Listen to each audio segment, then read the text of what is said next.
All right,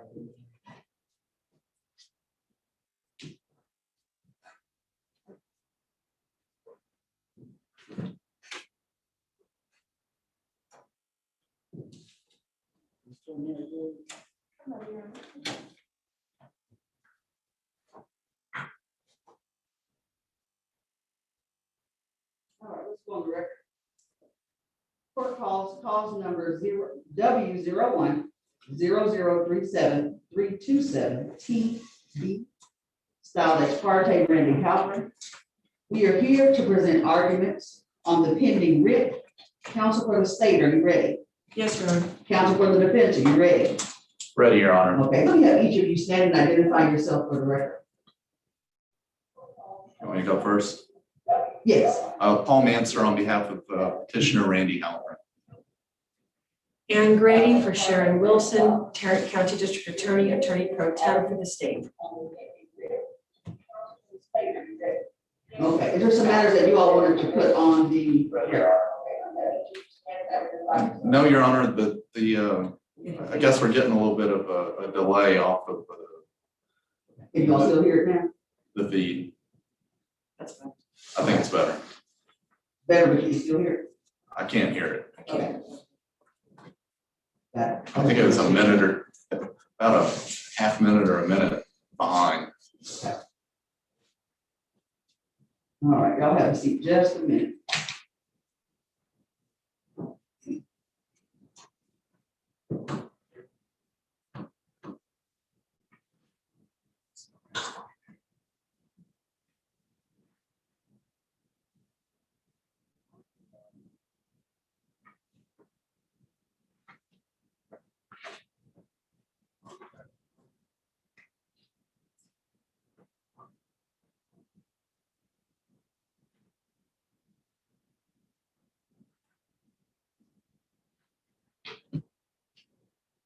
And is it just from you all, what you all see, or is what you hear?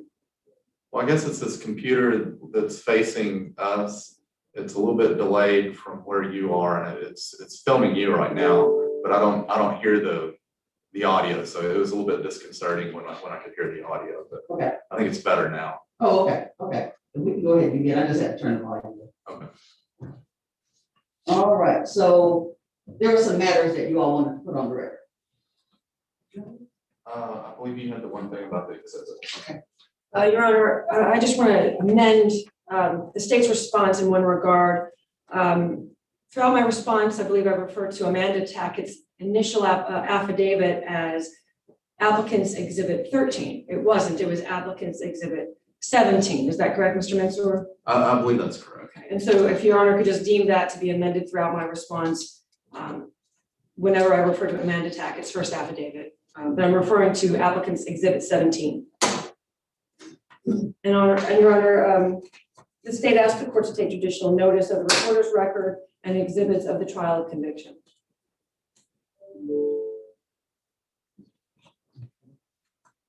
Yes, the court will reference that exhibit 13 is not the actual affidavit, it's actually exhibit 17. So I want to be sure the record is clear that that is deemed admitted or deemed applicant's exhibit 17. Before you all leave today, I'd like to be sure if there's something that we need to mark or that we need to take a look at, that we do that before you all leave. Secondly, I will take judicial notice of those items. The reporter's record, the court record, the trial exhibits, the trial conviction will all be a part of this record. Is there anything further needs to be put on the record? Not from the petitioner. Okay. Not from the state. All right. The defense verdict, so counsel, we are ready to begin. You may proceed. Yes. Thank you.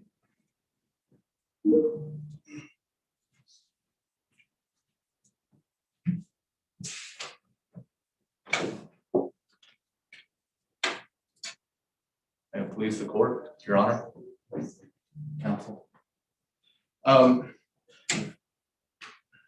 represent Mr. Halprin.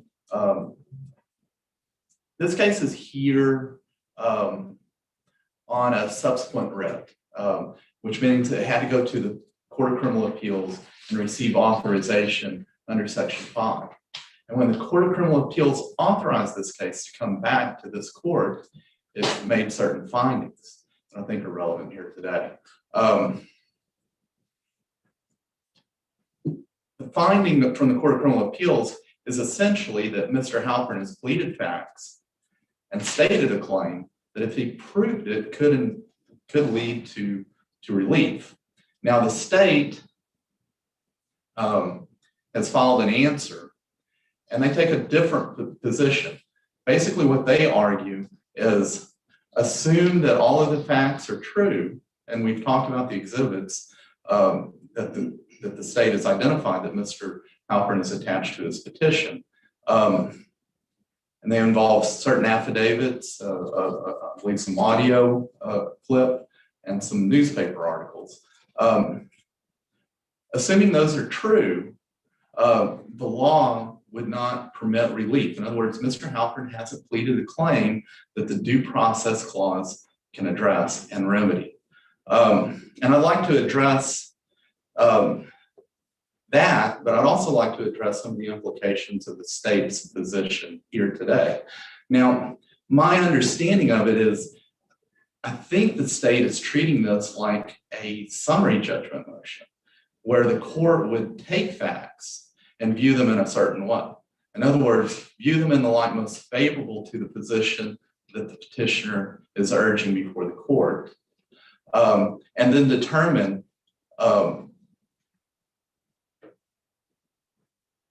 if, as a matter of law, he is not entitled to relief. So really, I think what the state is mostly focused on in their answer is the law. Now, that being said, I don't want the court, because the court is not applying a summary judgment rule, it's applying 1107(1). And there's certain findings once a case comes from the Court of Criminal Appeals back to this court that the court is required to make. One is under Section 8, whether there's any disputed actual issues that need to be resolved. And I don't believe the court has done that yet. Where we are right now is, under the state's view of it, we're just going to view the evidence as being true. And did Mr. Halprin state a legal claim that would lead to relief? Now, if the court were to take a different view of the evidence, I believe Mr. Halprin would be entitled to evidentiary development. And we're not conceding that we're not entitled to further evidentiary development.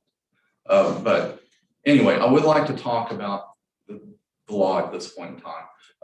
Now, the state's position here is to show a due process violation. The Supreme Court has only identified 3 categories of judicial bias that qualify for a due process violation. One is where the judge has a pecuniary or financial interest at stake in the decision. 2, where I believe the litigant has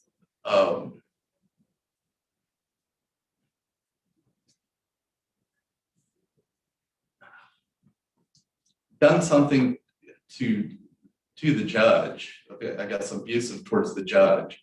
Or 3, where the judge is acting in a dual role. One as investigator or prosecutor, and later as a judge in the same case. Those are the 3 categories. And they say, if you don't fall in those 3 categories, you can't have what the state is referring to as a presumptive bias. And therefore you have to show an actual bias. An actual bias would be, okay, you've got your situation. Now you've got to show a direct positive impact on the trial proceedings. Our position is the state's view of the due process claim that we have here and what is required under the Supreme Court's due process test is too constrained. And you look at the cases that we cited, the Supreme Court has never limited due process to these particular situations.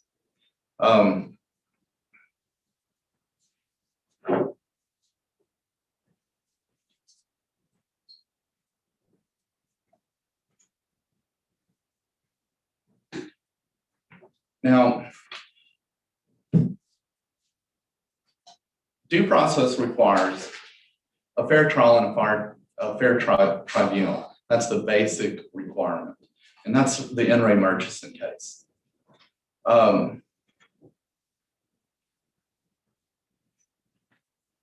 And to me, the court said every procedure which would offer a possible temptation to the average man as a judge to forget the burden of proof required to convict the defendant, which might lead him to hold him not to hold the balance nice, clear, and true between the state and accused, denies the latter of due process of law. Now, these are the initial cases that start talking about this due process standard. The court has addressed this a number of times, most recently in Williams and Caperton. And I would really like to focus on those two cases because they not only state the standard, the Supreme Court not only states the standard, but talks about it in application. Now,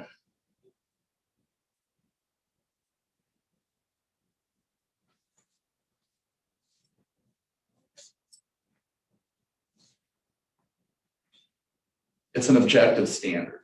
In other words, you don't have to go rattle around in the mind of the judge and show an actual bias.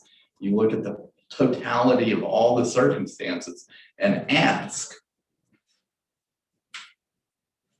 whether, based on all those facts, an average judge would be neutral or whether there would be an unconstitutional risk of bias. And the situations the court has identified, they've held that that threshold has been met. Okay. Now, in Caperton, which is a really interesting case, this case involved a judge who, a litigant, contributed a lot of money to a campaign, selected this judge essentially to be on the court and ultimately rule on that particular case. Now, the court states the standard, but then it applies it, and it talks about these categories that the state has looked at, and it doesn't say like, okay, the due process standard is a light switch. You flip it on, you flip it off. It's more like a dimming switch. You know, do you get to a certain level of brightness? You have a due process violation. But even in those categories that the court has identified, you can have insignificant situations that do not raise a due process violation.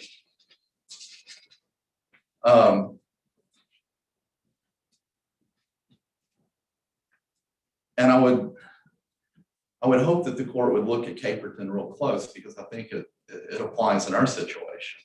Our situation, I mean, we're not talking about an isolated incident. We're talking about something that is pervasive, that has been lifelong. We're talking about a racial animus that informed why a judge would go into public office.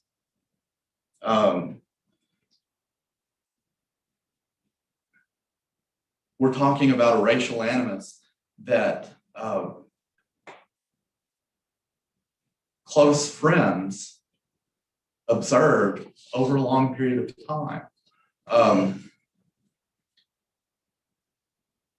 We even have a recording of his mother acknowledging the racial bias. We have evidence provided that not only did it inform why he would seek public office, but it was used during office, during his time, to refer to litigants appearing before the judge. But not only that, we have statements made specifically about the Texas 7 trial defendants and Mr. Halprin specifically.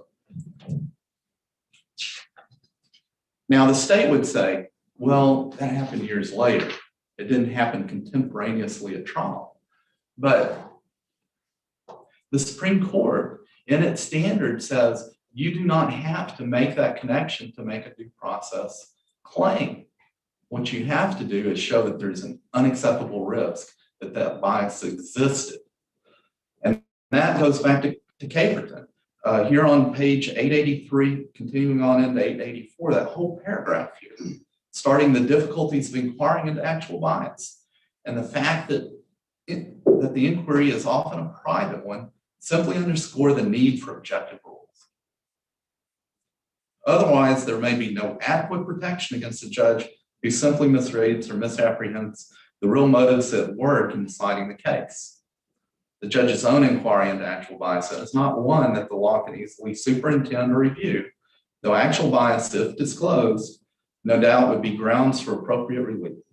In lieu of exclusive reliance on personal inquiry on appellate review of the judge's determination respecting actual bias, the due process clause has been implemented by objective standards that do not require proof of actual bias. In defining these standards, the court has asked whether, under a realistic appraisal of the psychological tendencies and human weaknesses, the interest poses such a risk of actual bias or prejudgment that the practice must be forbidden if the guarantee of due process to be adequately implemented. Here, Judge. The situations that the Supreme Court addressed is that we have a due process violation here involved, and to me, a $12 payment that the judge would receive on conviction of a defendant for possessing alcohol. Here we're talking about racial bias against people who appear before the judge. It's far, far more significant in this case than it is in some of the other cases where the court has found a due process violation.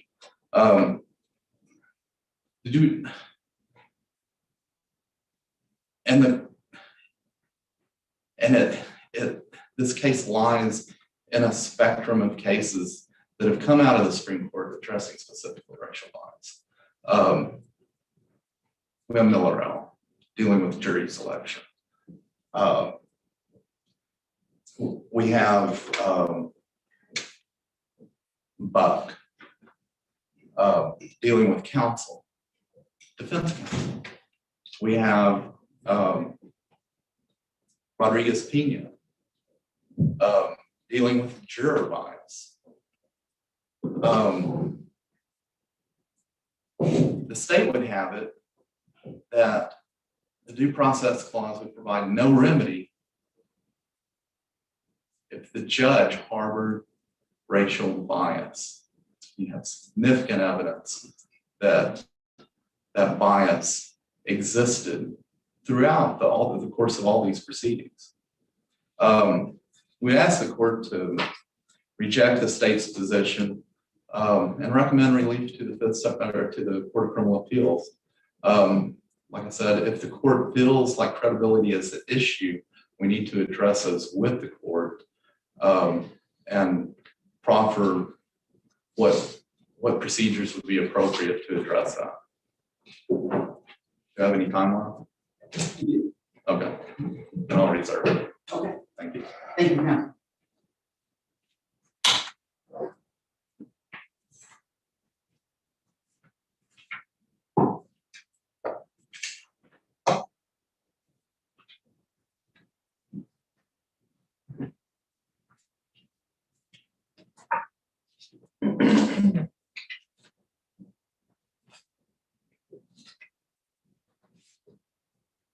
Good morning, Your Honor. Good morning. May it please the court, my name is Ann Grady. I represent the state in this matter. May I proceed? Yes, you may proceed. Certainly, the state agrees that violation of the right to a trial before an impartial judge constitutes a structural defect affecting the framework within which the trial proceeds, rather than simply an error in the trial process itself. And as such, it defies harmless error analysis.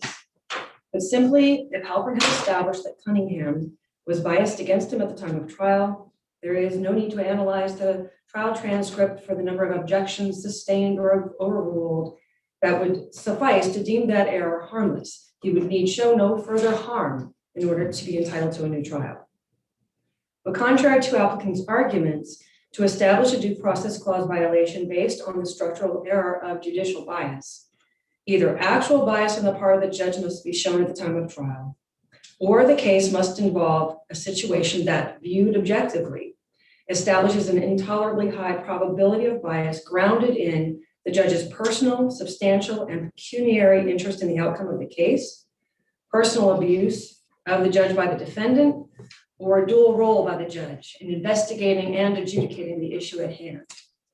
Those are the types of objective circumstances that have been found to disqualify a judge without bothering to inquire about his subjective state of mind, and in fact, sometimes over the judge's protestations regarding his unbiased subjective state of mind.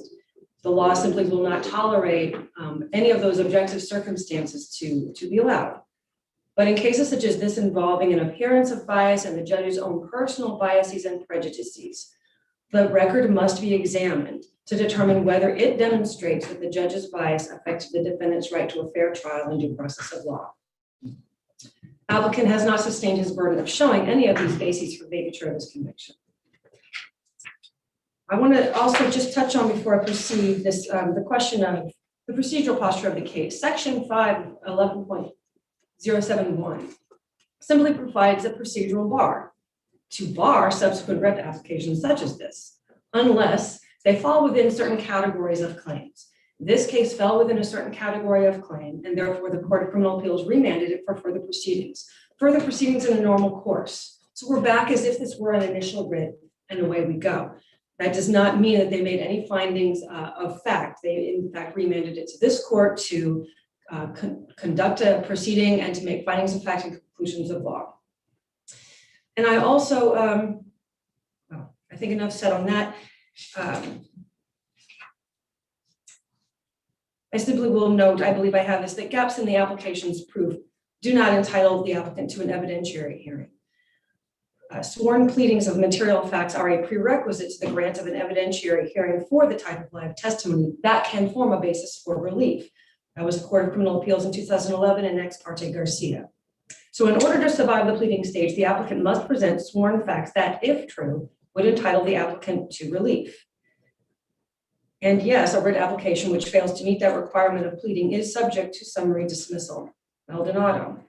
And of course, Judge, the Texas Code of Criminal Procedure, Article 11.071, Section 8A does also provide that a hearing to determine issues of fact before denial of a claim is required only when the court determines that there are controverted, previously unresolved factual issues material to the legality of the applicant's confinement.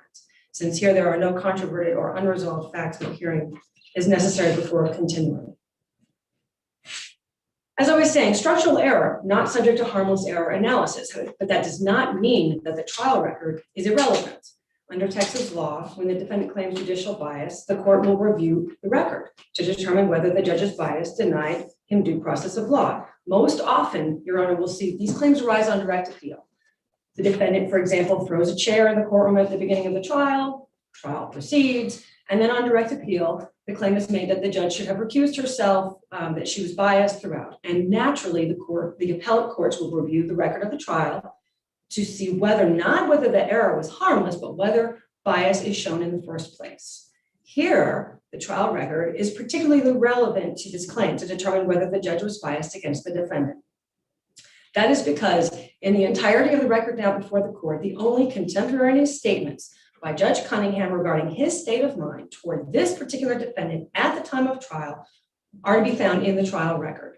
No other evidence has been offered by the applicant as to this judge's state of mind toward the defendant at or just before the time of trial, whether unbiased or biased. In that way, this case is very sharply in contrast to cases such as Berger, Norris, and Brown. In Norris, the judge made specific pretrial statements of personal, I believe, racial bias, and he expressed his own personal doubt as to whether he would be able to set those biases aside against Mr. Norris, and yet he proceeded. In Berger, the judge stated at trial on the record to the German-American defendants that he would rather try a case of a thief who was a good soldier over the disloyal German-Americans before him. Naturally, that was reversed. In Brown, just before trial, the judge spoke about the upcoming case and said that he was going to get that N-word. So the judge's state of mind is being expressed in those cases. Here, in contrast, the only statements indicative of actual bias toward this particular defendant were made years after the trial. In or around 2006 and 2007, when Cunningham was running for district attorney and just after that campaign. The language used in those statements, the ethnic slurs, were reprehensible, but they are not enough to support the inference that applicant is asking this court to draw that Cunningham therefore harbored an actual bias against Halprin at the time of trial. That's because of the change of circumstances. First, there is the passage of years itself. Second, there is the fact that at that time, Halprin had been tried and convicted. Cunningham had seen and heard the witnesses against Halprin at trial. After conviction, Halprin was not only, whereas before trial, he enjoyed a presumption of innocence. After trial, he's not only factually guilty, he is legally guilty of the murder of a police officer. So Cunningham's hostility toward him at that time, whether that was appropriate or inappropriate, was understandable. Now, and the racial slurs that he used to express that hostility are consistent with the personal biases and prejudices that applicant has offered this court in evidence. But in terms of the actual bias against this particular defendant, while it is reprehensible and egregious, they show post-trial hostility that does not demonstrate a due process violation against this defendant at the time of trial.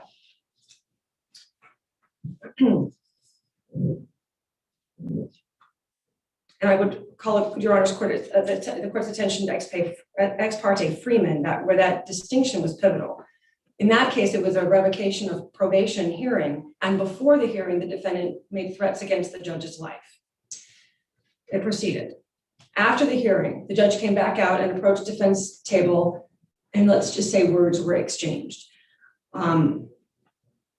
After that, there was a claim that the judge was biased at the time of the probation hearing, and the court said there's no evidence that the judge knew about the threats on his life from the defendant before the probation hearing.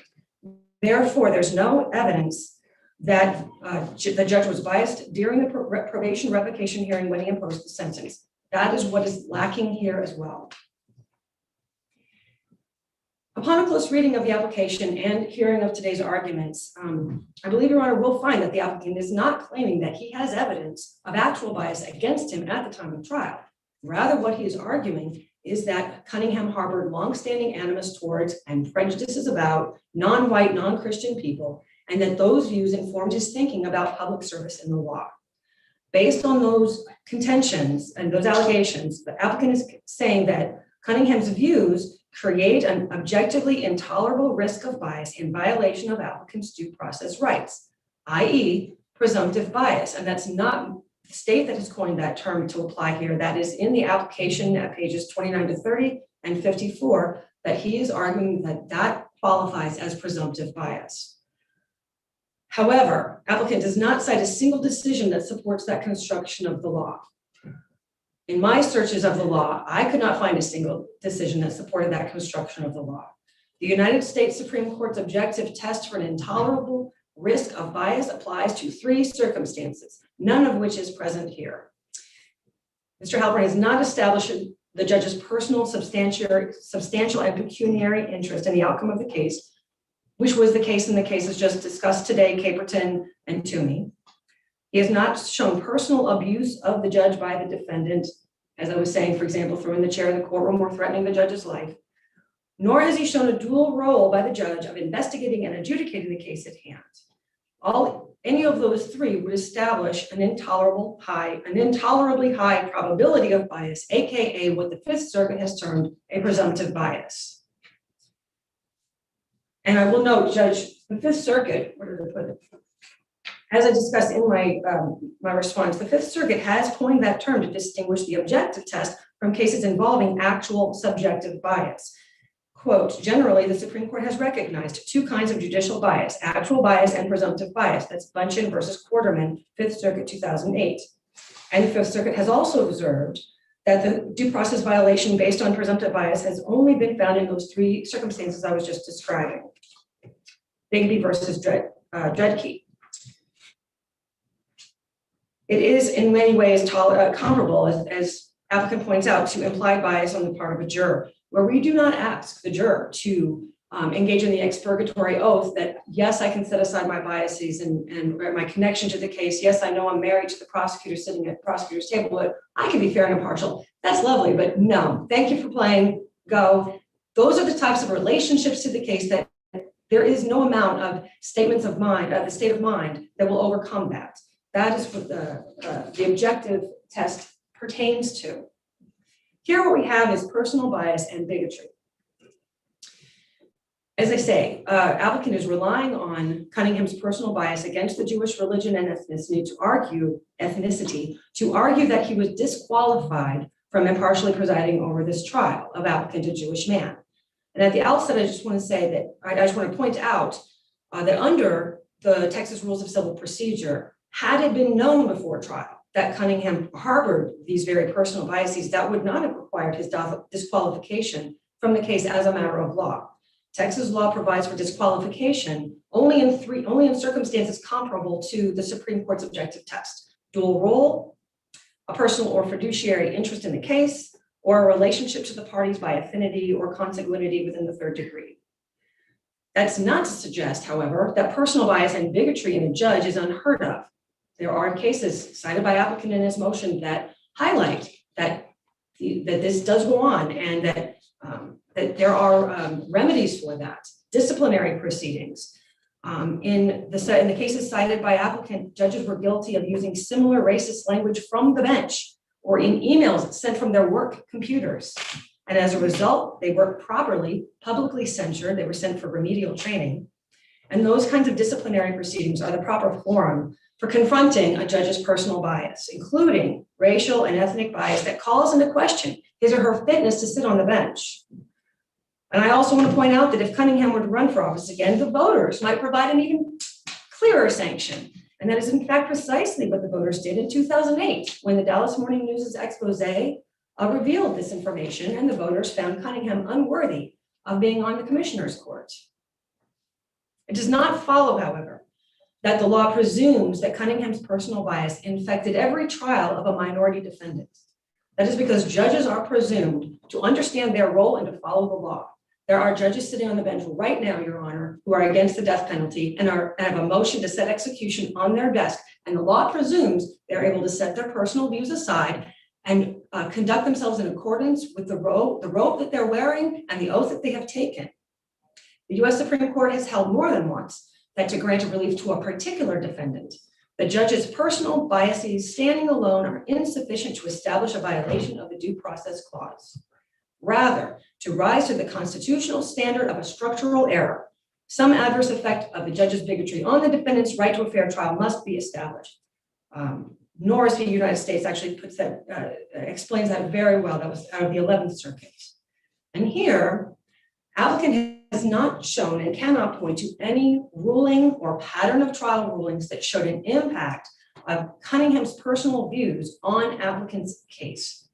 The one he relies on chiefly, the ruling against hearsay from his expert during the punishment phase, he also acknowledges was a rote application of the hearsay rule. And in fact, almost all of Cunningham's trial rulings were routine. They were consistent. They were identical with all of those that he had made in the previous 4 trials that he had presided over involving applicant's co-defendants. Applicant can't show a single ruling where the judge disallowed one type of evidence in one type of case involving one ethnic defendant, but was different in his case. Consistent with the rulings in the other trials, he excluded unduly prejudicial, gruesome autopsy photographs.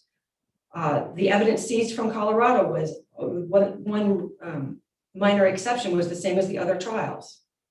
And in fact, few of the trial rulings were unique to applicants. Therefore, it is unsurprising that when applicants' appellate attorneys reviewed and scoured the record looking for any signs of error, and they raised, I don't remember how many claims of error, but none of them highlighted any sign of the judge having hostility toward Halprin or being biased against him in any way, and certainly there was no pattern. The record, in fact, not only shows an absence of bias, but shows an affirmative showing of Judge Cunningham's determination to provide Halprin with a fair trial. At the time of trial, Judge Cunningham put his unbiased state of mind toward Halprin on the record, not once, but twice.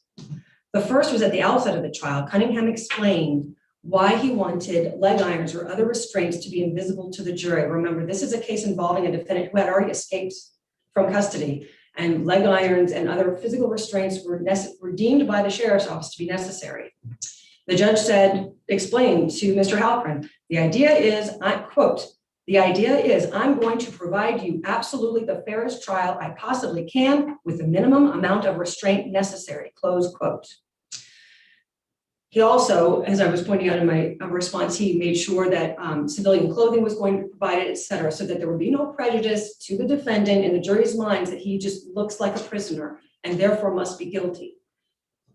Then mid-trial, he said to Mr. Halprin, quote, this is your trial. My job is to make sure you get a fair one, close quote. In the record now before the court, those are the only statements that Cunningham made at or around the time of trial indicative of his state of mind. And they certainly provide the court no basis for vacating this judgment of conviction. They affirmatively demonstrate that Cunningham was aware of his oath to provide impartial justice and that his personal goal was to ensure applicant received a fair trial. I also point out that the judge succeeded in that effort. This trial has, the conduct of this trial has been reviewed by the Court of Criminal Appeals and by the Northern District of Texas and by the Fifth Circuit and has been upheld each time. I also point out that each of those statements made by the judge was accompanied by concrete actions designed to provide that very thing, a fair trial. First, the leg irons. Cunningham made sure that Halprin was not paraded before the jury in leg irons.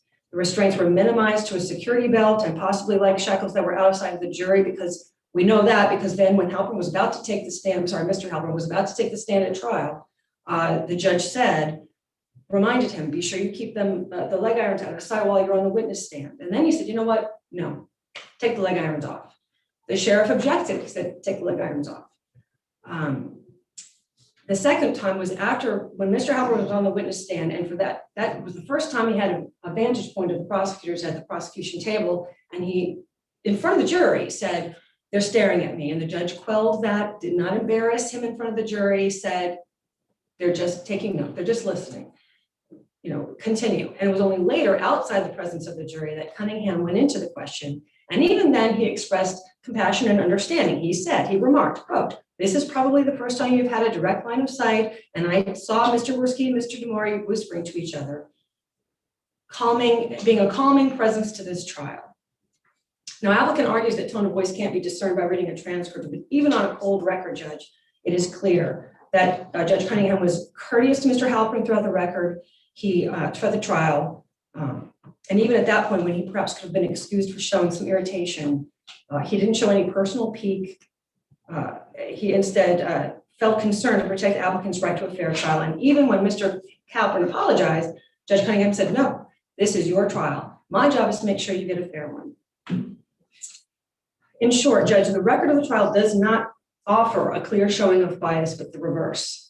The record shows that Judge Cunningham was well aware of his role in ensuring impartial justice, both through statements by him that his job was to make sure applicant received a fair trial and by his actions accomplishing that goal. The record refutes the inference that applicant wants this court to draw that Cunningham's personal bias, no matter how reprehensible, no matter how lifelong, the record refutes the notion that that bias infected the fairness of applicant's trial.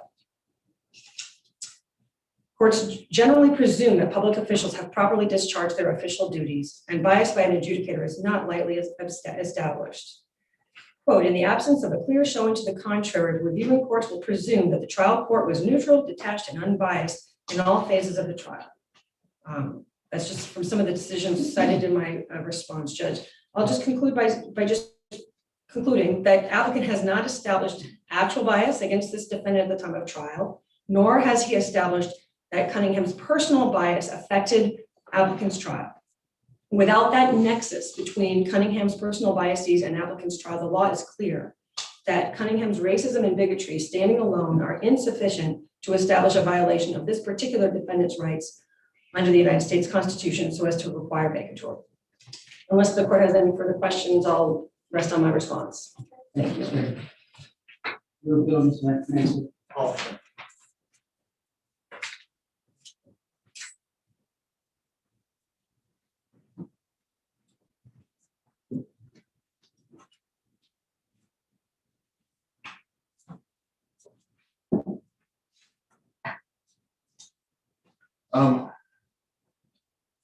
Just for purposes of clarification,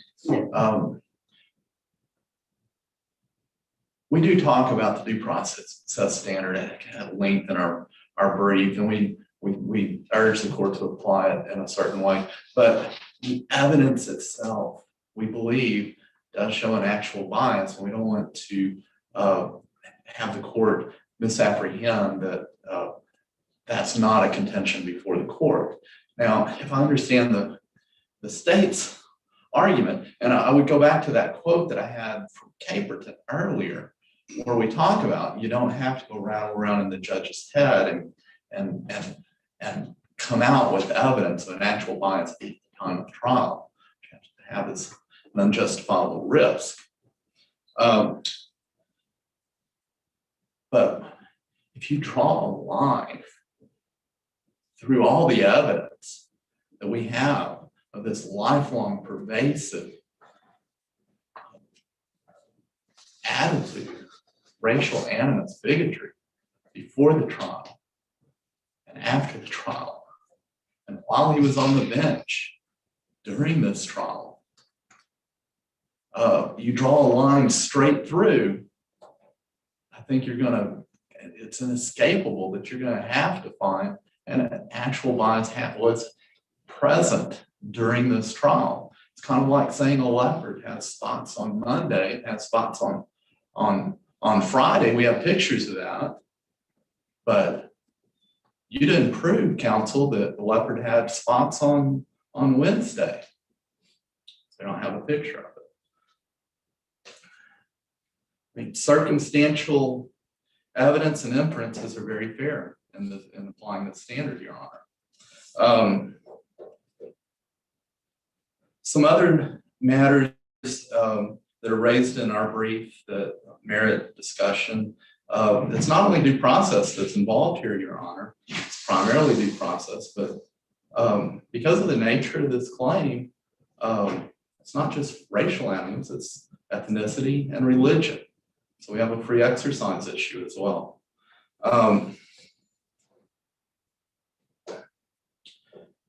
State talks about some Fifth Circuit cases that are cited in their brief, and says that the Fifth Circuit has interpreted the Supreme Court cases in a certain way. Actual bias and presumptive bias. I believe one of the courts and one of the cases cited does refer, I think it's Bunchen, refers to presumptive bias and talks about these three categories. I would point out that I believe these cases were decided prior to Williams and Caperton, which are the most recent Supreme Court statements on this standard. Not only that, they are applications of, I believe, the Anti-Terrorism and Effective Death Penalty Act, which constrains federal court review in certain very narrow boundaries, and one of which is that you have to show an unreasonable application of the state court applying clearly established federal law in an unreasonable manner. But also, you have to have clearly established federal law as articulated in a Supreme Court opinion. Okay, so if the Supreme Court has said in talking about the due process claim, they've identified three circumstances. Look at the Supreme Court cases. They've never limited it that way, and I believe that's the clear implication from Caperton and Williams. This court is not constrained by that. This court is looking at this de novo.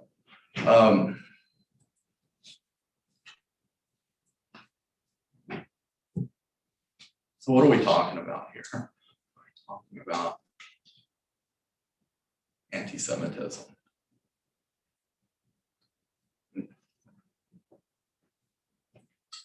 And you can look from here back through history, take a century, and the pages of the history books are just littered with the bodies of murdered Jews. I mean, this is not insignificant. This is pervasive. And I believe the due process clause can reach this situation, and this court should do so and should hold as much.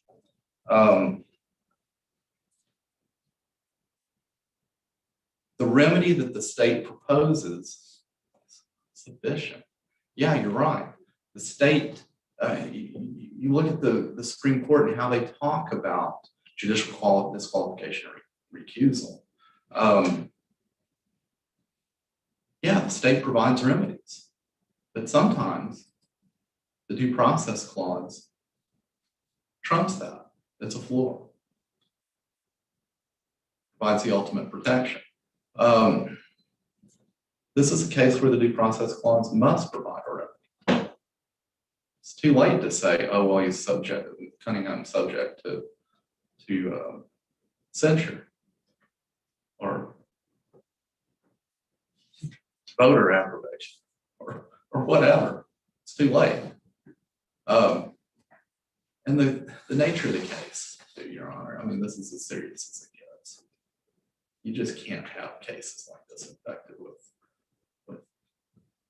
kind of attitudes and evidence that we have, and that the state has basically said, assume all of this is true. We'd ask for, once again, recommend relief. And before I forget, I don't know if this is necessary, but we would offer all the exhibits that are attached to the petition into evidence. We'd ask the court to consider everything. The court will consider those exhibits that are attached all. Thank you, Your Honor. I believe that's all I have. All right, Unless thank you you. have any questions. Thank you, Mr. Mansell. Okay, so let me tell you what I will expect from council. 30 days for your proposed findings. And I don't have the parties file, whatever findings you feel are appropriate. I will make a decision at that time once I receive your findings. That takes us to August 13th. That's going to be your deadline to get the findings in. My preference is that you all submit those electronically in Word format and file them with the court. Does either council have any questions or anything else that you believe needs to be put on the record today? May I have a second? Sure.